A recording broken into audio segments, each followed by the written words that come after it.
Hello, music fans. This is Scott Coates with my pick for November 2017. And this month it is something really different than anything we've picked before. It is DJ Shadow, Entroducing. I came upon this album a few years back. I was looking at, those lists, maybe Rolling Stone or other magazines, 100 best albums with some sort of criteria, and I saw this one. I had no idea who DJ Shadow was.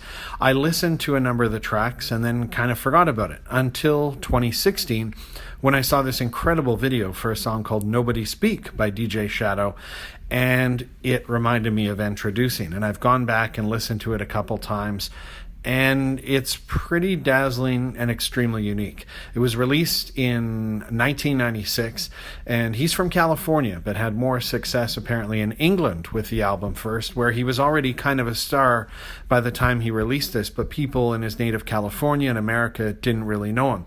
And he set out to create an album entirely composed of samples. So most of the samples on it are pretty obscure from sources from record shops. He would go through used record shops and go way back to the 50s and 60s finding albums to work with. But then there's more prominent artists like Bjork and Metallica scattered throughout. And if you look at the show notes, we have a link to a good list of most of the samples he used on the album.